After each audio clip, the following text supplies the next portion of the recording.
Paper खत्म हो चुका है आज 31 तारीख का।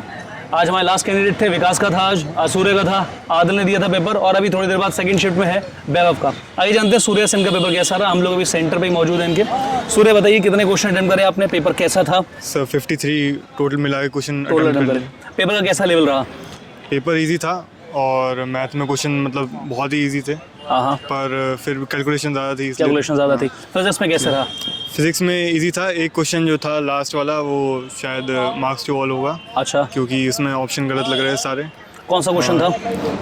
एक स्क्वायर लूप, एक लूप बना रखा था, सर्कुलर लूप था, हाफ सेमी सर्कुलर लूप था और दो वायर जा रही थी परपेंडिकुलर, और उसमें जो मैग्नेटिक फील्ड की डायरेक्शन थी वो बी नॉट जे कैप दे रखी थी, और जो फोर्स लग रही थी उस लूप पे वो भी जे कैप में आ रही थी। अच्छा, तो ऐसा हो ही नहीं सकता, पॉसिबल ही नहीं। पॉसिबल नहीं है ऐसा। चलिए देखिए, अभी देख लेंगे वो रिव्यू में कैसा जाएगा। इसके अलावा केमिस्ट्री का बताओ मुझे, केमिस्ट्री तुमने कितने क्वेश्चन अटेम्प्ट करे? केमिस्ट्री में सर 24 हो गए। एक क्वेश्चन आ नहीं रहा था एमसीक्यूज में, इसलिए वो छोड़ना पड़ा। चाहिए कौन सा क्वेश्चन था वो, लगभग क्या किस? वो केमिकल काइनेटिक्स का चैप्टर था, क्या बोलते हैं, फर्स्ट ऑर्डर की रिएक्शन थी, उसका हमें रेट ऑफ। तो तुम्हें कंफ्यूजन लगा, ऐसा लगा उसमें? अटेम्प्ट नहीं करा? थोड़ा कंफ्यूज हो गए थे, इसलिए उसमें श्योर भी नहीं थे। अच्छा, इसलिए मैंने छोड़ दिया उसे। वैसे आपने टोटल क्वेश्चन कितने अटेम्प्ट करे हैं? 53 not a bad number, very good number. देखिए अगर इन्होंने सारे सवाल सही करे, क्या कहते हो, श्योरिटी है सारे सवालों को तुम्हें?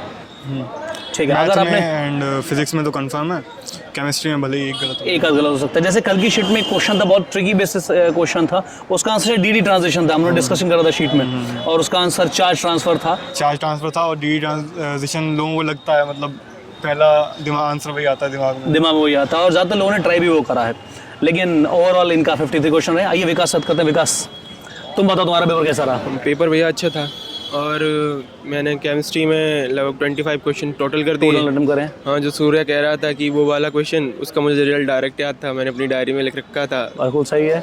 और जो फिजिक्स में 23 क्वेश्चंस किए हैं, हाँ, और मैथ्स में ज़्यादा नहीं कर पाए। मैथ्स में 4 क्वेश्चन करे हैं मैंने। मैथ्स वैसे थोड़ा सा लेंदी रहता है सेक्शन। मैथ्स का पेपर ओवरऑल ईजी था, और बाकी सब ठीक ठाक पेपर था, अच्छा था। ठीक था। फिर सवाल जो तुमने देखे, कौन कौन सेक्शंस में सवाल देखे, मुझे सेक्शंस बताओ थोड़े से। भैया जैसे कि एनआईटी में जो क्वेश्चंस थे वो बहुत ही इजी थे। इसमें वेव का क्वेश्चन था, एसएचएम का था, और इजी क्वेश्चंस थे। और मैग्नेटिक फील्ड का, जैसे कि सूर्या ने बताया, उसमें थोड़ी कन्फ्यूज़न थी, और अच्छे खासे एक जो लॉज ऑफ मोशन से वैज का क्वेश्चन आया था, और बाकी अच्छा पेपर था। अगर मतलब वो जो सूर्य बता रहा है वो कंफ्यूजन वाला क्वेश्चन था, वो कंफ्यूजन तुम्हें भी रहा? हाँ भैया, लग रहा था। उसमें तुमने अटेम्प्ट तो नहीं करा? नहीं, उसमें ज़्यादा टाइम लगा मुझे। देखिए ये बात मैं हमेशा बच्चों से कहता हूँ कि आप नेगेटिव नहीं दे सकते। आप जितने भी क्वेश्चन अटेम्प्ट करिए, अगर आप श्योर हैं तो उन पर जाइए, और एक बार अपने लिए समय बचाइए क्वेश्चन को दोबारा देखने के लिए। और मैथ्स का क्वेश्चन ज़्यादातर हमेशा ही रहा है, लेंदी रहता है हमेशा, तो आप कोशिश करिए फिजिक्स और केमिस्ट्री में ज़्यादा से ज़्यादा अपने मार्क्स बनाने की कोशिश कीजिए, और मैक्सिमम जो अपना एक बोनस कह सकते हैं ना आप मैथ्स में उसको लीजिए। और अभी सेकंड मेंस बचा है, हमारे पास एडवांस है, उसकी तैयारी हम लोग शुरू करेंगे, और आशा करते हैं मेंस इससे भी बेटर जाए और हम लोग 300 टारगेट कर पाएँ यार इस बार। मैथ्स की स्पीड और फिजिक्स की और हाई करेंगे, और इसके बाद शायद और पेपर अच्छा लिया जाए। थैंक यू भैया।